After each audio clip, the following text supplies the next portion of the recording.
сабағымызды бастаймыз. Алгебра пәні, алгебра және анализ бастамалары пәні.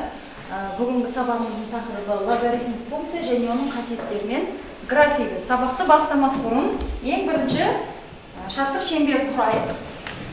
Тұрған жерімізде шарттық шеңбер құрылды дейік, иә? Шарттық шеңбер құрылды. Енді бір-біріміз қолын ұстайық. Ал енді бір-бірімізге шарттық шеңберінде білесіңдер, жылы лебізімізді, алдағы уақыттағы тілектерімізді білдірейік. Бірінші топтан бастайық. Мөлдір сенің өмірінің сындық нүктелерінде минимум сәтсіздік, максимум табыс дейді. Нұрбол, саған өмірде қандай қиындық болса да, сонда 5-ке тапсыр. Лидер бүгінгі сабақты жақсылап түсініп біліміңді нығайта бер. Жамбыл осы мектеп жақсы бітіріп қалаға оқуға түсіп кетеді. Кез келген қалаға мамандығына түсуге тілектеспін. Лидана, жастық шақ сенің жадыңда тұрақты шама болып қалсын. Аружан бүгінгі сабақтан жоғары дәрежеде білім алуға тілейді. Ода миллион өткен тек қана жақсылап көреді. Сейла, бүгінгі сабақты жақсы оқып білуге тілектеспін. Маған бүгінгі көңіл-күйім максимум болсын. Ердәлет, мен саған Енді топқа бөліну керек. Топқа мен біздің сабағымыз бүгін қызықты және өте сіңімді болсын деп, мынандай тәттімен бөлгім келді сендерге. Ал, жылдам, қандай ойыңды? Бәрі нәрсе бар, қалаған. Үйтуге болмайды. Ал, сандаш. Бірінші қызғылт сары түсті конфеттер. Бірінші партаға отырамыз. Қызғылт сары түсті. Одан кейін күлгін түстілер екінші қатарға отырамыз. Күлгін түстілер, фиолетовый түстілер екінші қалды. Енді осы топ ауызбіршілігі жақсы болады деген ойдамын. Бүкіл белестерден есептерді дұрыс шығарып өтесіңдер. Бүгінгі отыра қойыңдар. Сабағымыздың мақсатымен таныссақ. Асқар, сабақтың мақсаты логарифмдік функцияның анықтамасын білу және оның графигін салу керек. Екінші, логарифмдік функцияның қасиеттерін білеміз және соны қолдана білуіміз керек. Дәптерімізді ашамыз, үй жұмысын тексереміз. Көршімді тексер әдісімен оң жақтағы оқушыға дәптерімізді ұсынамыз. Жылдам. Үйге 2-17 есебе топтағы оқушылар жазып, осы бағалау парағын орындаймыз. Әр турды 10 балмен бағалаймыз, максималмен. Сосын ең соңында қосып, арифметикалық ортасын табамыз. Аты жөндерін. Екінші топтың топбасшысы Бота, үшінші топтың топбасшысы кім болады? Ақмарал 10, Дидардың балы 5, Тасқардың балы 10, менің балым 10. Сенің балың 10. Жақсы. Келесі Ақбота. Асанбай Ақботаның балы 10, Сағилардың балы 10, Ибатхан Нұрбол 10, Пернебаев 10, Мұсаникасын Қамық 10. Ақмарал. Мұсамет Бексұлтан 10, Алиев Жамбыл 9, Сайрамбай Елдана 9, Сайрамбай Ердәулет 5 және өзіме 10. Жақсы. Капут приложениесында өткен сабақты қайталаймыз. Барлығымыз қосылдық. Ал енді жалғастырамыз. Сұраққа жауап беріңдер.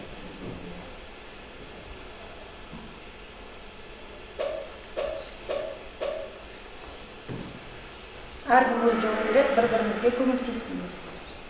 Так, бұл сұраққа бәріміз дұрыс жауап бердік. Ең бірінші Нұрбол жауап берді. Өте жақсы. Келесі сұрақ.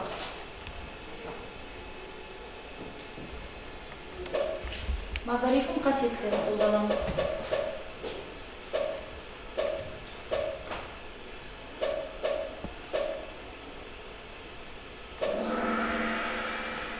Так. Бір адам қате, қалғанын дұрыс жауап берді. Келесі. Сөз жұмбақтың бір түрі. Яғни былайынан жауаптар орналасқан көлденеңнен, тігінен тапсырмалар орналасқан. Тапсырманың жауабын табасыңдар, соның тұсындағы әріпті таңдайсыңдар. Түсінікті ғой, иә? Сөйтіп бір сөз шығу керек.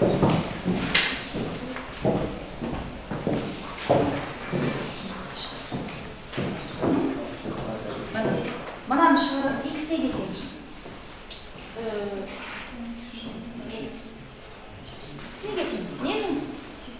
Төрт па? Төрт. Мынау үшін жауабы. белгілеп қой. Бірінші әріп таптыңдар. Келесі екінші әріп таптың. Орындап бітті. Семантикалық картаны айта қой. Топ басшысы қандай сөз шықты? Гаусс деген сөз шықты. Ал сіздерге қандай мағына бересіздер? Гаусс деген тәсіл бар. Тәсіл. Тәсіл деді. Ненің тәсілі? Қосу алудың, иә? Енді үшінші болып үшінші топ тапты. Айта қояқыра. Бізде бэклон деген сөз шықты. Бэклон деген сөз шықты. Жұлдызша тәсілі тұр, қараңдар. Әрқайсысы шкаламеті 1, 2, 3, 4, 5. Мысалы, мұнда логарифмнің қасиеті тұр. Иә? Осы қасиетін қаншалықты білесің? Прям бәрін білетін болсаң, оны белгілейсіңдер ғой.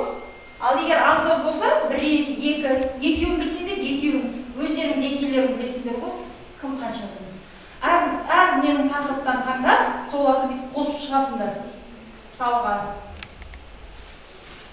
осындай жұлдызша шығу керек. Жылдам, 1 минут. Нұрбол мысалға логарифмнің графигінде А1-ден үлкен болатын болса, график қалай сылатын, ол шамамен білмеймін деген сөз. Ал логарифм анықтамасын жақсы біледі. Ол енді логарифм анықтамасы ең оңай ғой. Сондықтан жақсы біледі деген сенімдемін. Енді бұны аттардың жөнін жазып, мұнда қойып қойыңдар. Сабақтың соңында тағы да қолданамыз. Көрсетші Алия. Бәріне көрсетші, логарифм. Алия бәрін мықты біледі екен ғой. Сабақ барысында көреміз, иә? Барлығын қаншалықты жақсы біледі. Енді үш топқа андай постер қаржыған. Логарифмдік функцияның қасиеттері осы постерді жазып толтырып қоямыз. Және логарифмнің функцияның анықталу облысы және логарифм функцияның қасиеттері. Жылдан бір ақылдасып толтырамызда қақтаға шығып қорғайды. Постердің қорғайды. Логарифм функциясының екі қасиеті бар. Бірінші жағдай, егер негізі бірден үлкен болса, ол функцияның графигі өспелі болады. Ал егер 0 мен 1-дің арасында жататын болса, функция кемімелі болады. Оның графигі бірінші жағдай А1-ден үлкен болған кезде.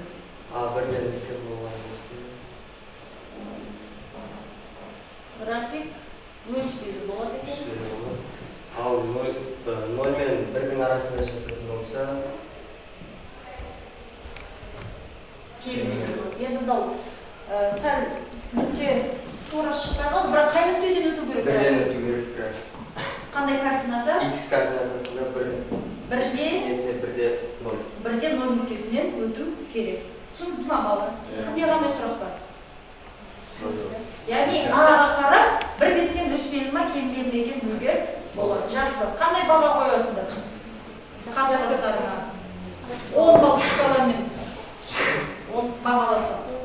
10-ның 10 қоясыңдар ма? Жақсы. 10 балдан. Енді топ басшысы кім қандай жұмыс атқарып соған қарай?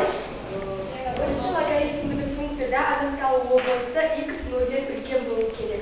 Ал екінші логарифмдік функцияда x минус негізіндегі x минус 0-ден үлкен болу керек, және де бірге тең болу керек. x плюс v 0-ден үлкен болу керек. Екі логарифмдік функцияда мәндер жиыны минус шексіздіктен плюс шексіздікке дейін. Өте жақсы. Сұрақ бар ма? Сұрақтар бар ма? Барлығы түсінікті.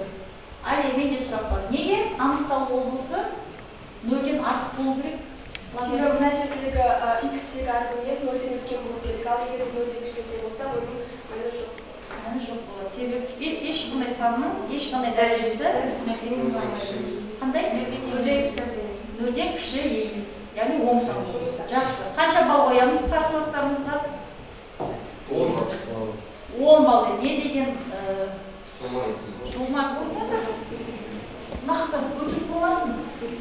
Жүруші бәрі 10 балға 5 болып кетпейді балалар.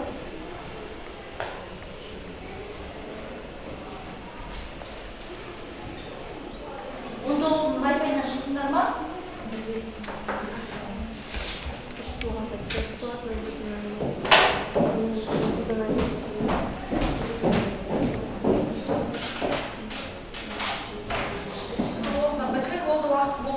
Енді тексереміз.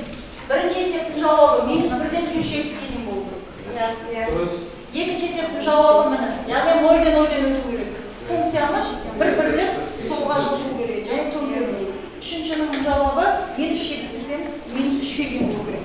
Нақты бағалаймыз. Дұрыс, график дұрыс, сәл төмен түсіп кеткен және мынау дұрыс болды. Осыны бағалаңдар енді. Жалпы 5 бал шығу керек қой. Енді оны 2-ге көбейтесіңдер. Егер 5-сеудің де 5-сеуін алсаңдар, 2-ге көбейтсем 10 шығады. Аружан біреуін ғана шығарыпты. Бір балды 2-ге көбейтіп 2 бал болады. График жартылай және мына есеп шыққан дұрыс сонда 2 балды 2 еселеп 4 бал болады. Қанша бал шығады? 2 дұрыс, мынау график дұрысқа жатпайды ғой, мына 2 дұрыс. Значит, 3 балды 2 еселеп 6 бал болады. Графигін арзан сол көрген ғой. Сонда 4-ті 2-ге еселейсің. Бағала, онда 4 2 ақпарат бағалады. Молодец. График қате екен. Анықталуымыз дұрыс екен. Бірінші есеп дұрыс екен. Сонда 3 бал 2 еселесе 6 бал болады. Жақсы. Ал енді балдар, жаңа көрдіңдер, топ басшылары сендерге керемет деген тақырыпты ашып, постер қорғап түсіндірді. Тапсырма орындады. Қатемен жұмыс орындаймыз келесі сабақта. Мына жұлдызшаны ашып, қайтадан белгілеңдер сенді. Қаншалықты түсіндіңдер? Әркім өз парағын алып, соны белгілесін. Қаншалықты түсіндіңдер? Енді әлия, топ басшы бәрін қосып бөлесіңдер ғой. Жалпы алып бөлу үшін, мұнда біз 5 турдан өттік, 5 турды қосып 5-ке бөлеміз. Яғни арифметикалық ортасын табамыз.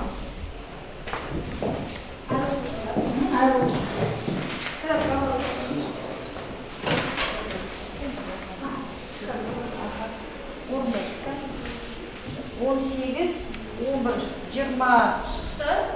Алия орта балмен таныстыра қой. Кім қанша бал алды? Бүтінге жуықтаймыз. Кеңесбай Мөлдірдің орта балы 7, Юсупбай Аружанның орта балы 6, Надырбек Алияның орта балы 8, Тұран Дидардың орта балы 6, Асқардың орта балы 7. Келесі Ақтоты.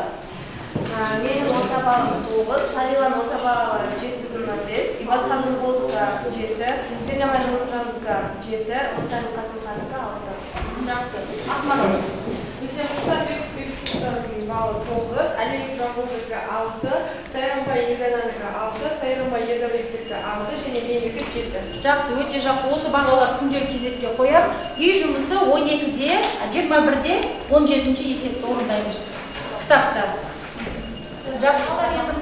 Барлығын көтеріңдерші жұлдызшаларыңды.